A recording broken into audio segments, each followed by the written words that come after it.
হ্যাঁ, সবাই একটু খেয়াল করো। এখন আমরা করবো 12 এর 1। 12 এর 1 প্রশ্ন কি বলছে? প্রশ্ন বলছে এরকম একটা অসমতা দিয়ে দিয়েছে কি, modulus of x - 1 is less than 1/10। আর এইখান থেকে প্রমাণ করতে বলছে যে মডুলাস অফ, মানে প্রমাণটা কি করতে বলছে, মডুলাস অফ x² - 1, হ্যাঁ, মডুলাস ইজ লেস দেন কত বলতো? লেস দেন কত? 21/100। অর্থাৎ তোমার প্রশ্নে এটা দেওয়া আছে আর এটা প্রমাণ করতে হবে। আশা করি আমার কথা বুঝতে পারছো। কথা ক্লিয়ার? সবাই বুঝতে পারছো তো? প্রশ্নে কি দেওয়া আছে? Modulus of x - 1 is less than 1/10। দেন প্রমাণ করতে বলছে modulus of x² - 1 is less than 21/100। এটা আমরা প্রমাণ করব। তো আসল প্রমাণ করতে গেলে ডিসিপ্লাইজ তোমাদেরকে নিশ্চয়ই অসমতা থেকে কিভাবে আমরা পরমান চিহ্ন উঠাই সেটা আমরা নিশ্চয়ই দেখেছি। কি রকম বলছিলাম, যদি কোনো এক জায়গায় modulus of x is less than or equal 3 থাকে, এটাকে আমরা কি লিখতে পারি বলো তো? x লিখে মডুলাস চিহ্ন উঠাইয়া এই চিহ্নটা এখানে যা থাকবে এটা দোনো দিকে এরকম দিয়ে দিব, দিয়ে এদিকে 3 আর এদিকে 3 করে চিহ্ন বিশেষ সংখ্যাটা লিখলে মডুলাস চিহ্ন উঠে যাবে।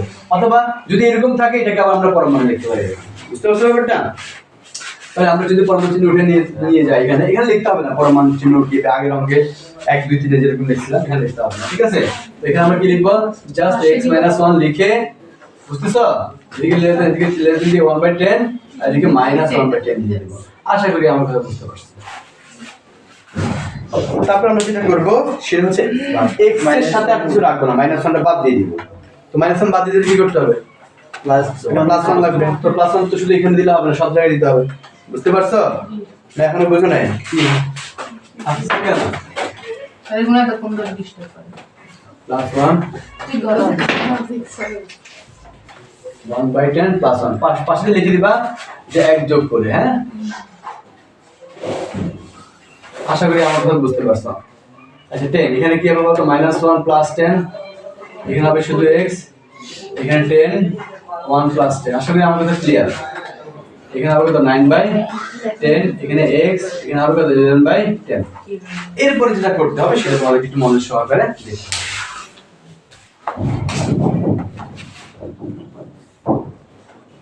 তাহলে আসো আমরা যেটা বলতে চাচ্ছিলাম যে আমাকে যেহেতু প্রমাণের মধ্যে এটা দেওয়া আছে আর প্রমাণ করতে x² - 1, আমি এটাকে x মুক্ত করে তারপরে স্কয়ার করব।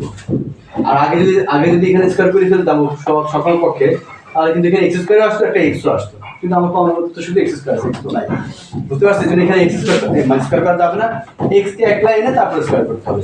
তাহলে আমরা যদি সকল পক্ষে বর্গ করে ফেলি তাহলে ডিরেক্টলি কি পারি? 9 কে বর্গ করলে কত? 81, 10 কে বর্গ করলে কত? 100, x কে বর্গ করলে কত? x², 11 কে বর্গ করলে 121, 10 কে বর্গ করলে 100। আশা করি আমার কথা বুঝতে পারছো।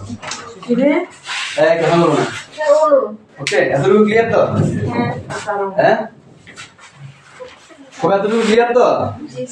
আচ্ছা, তো আসো। তো আমি তো মুছে ফেলছি, এটা প্রমাণটা লাগবে আমার।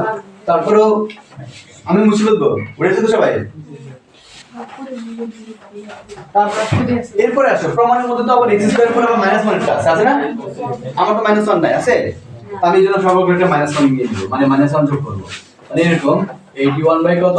100 - 1 is less than x² - 1 is less than 121/100 - 1। আশা করি আমার কথা বুঝতে পারছো। তাহলে এখানে আসল রসক হবে কত? 100। তাহলে এখানে কি হবে বলো তো?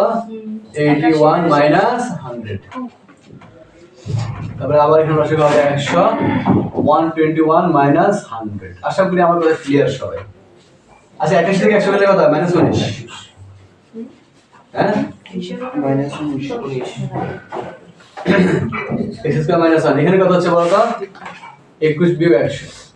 121 তো 100 গেলে শুধু 21 না? সব ক্লিয়ার তো? আচ্ছা, আমার প্রমাণ করতে হবে কি জানি?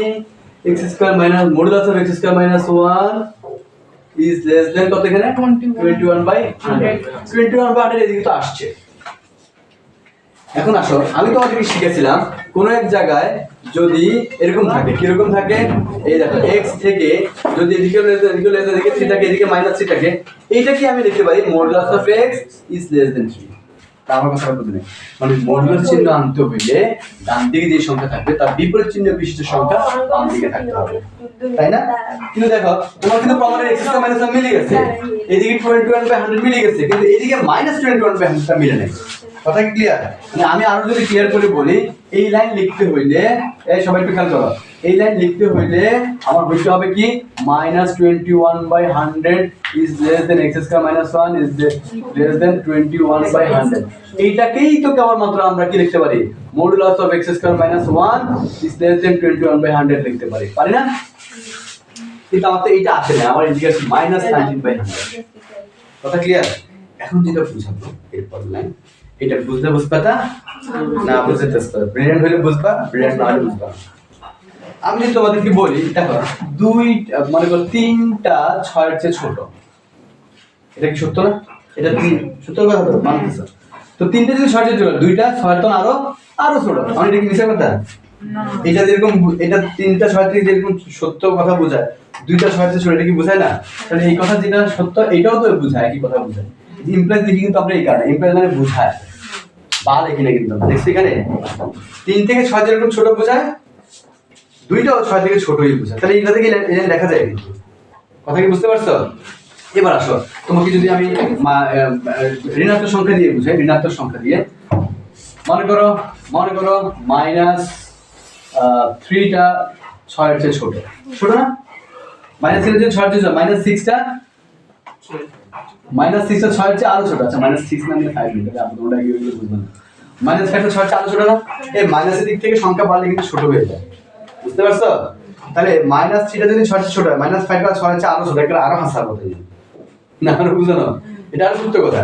এখন আসো, এই যে এই কথাটা, এই শুধু এতটুকু কথাটা খেয়াল করিও, এখানে -19/100টা যদি x স্কয়ার মাইনাস 1 এর চেয়ে ছোট হয়, তাহলে -21/100টা x স্কয়ার মাইনাস 1 এর চেয়ে আরো ছোট, মানে এইটা আরো বেশি হাসার কথা না। আর কথা বুঝো না, বুঝলেন? আমি যতটুকু বলছি এর চেয়ে বেশি আর বলা সম্ভব না। একটুকুর মধ্যে যদি বুঝো তাহলে বুঝে গেছে, না হলে আমার আর কিছু করা থাকবে না। হ্যাঁ, তাহলে আর এটা কি 21/100 যেমন আছে আমরা থাকি যাবে। তাহলে এই লাইন থেকে লাইন বুঝতে পারছো সবাই? ক্লিয়ার? হ্যাঁ, অনেক উদাহরণ দিয়ে বুঝাইছি কিন্তু। হ্যাঁ, আপনি যদি না বোঝো কিছু করার থাকবে না। তাহলে এই লাইন থেকে যদি এরপর লাইনটা আমরা লিখতে পারি, এটা দেখুন আমরা খুব সহজে কি লিখতে পারি, modulus of x square minus 1 is less than 21/100 proved. Very important, এটা পরীক্ষা সবচেয়ে বেশি আসে চ্যাপ্টারে, অর্থাৎ 5 সংখ্যার মধ্যে সবচেয়ে ইম্পর্টেন্ট পেজ এটা। আশা করি সবাই ক্লিয়ার। হ্যাঁ, তো ঠিক আছে।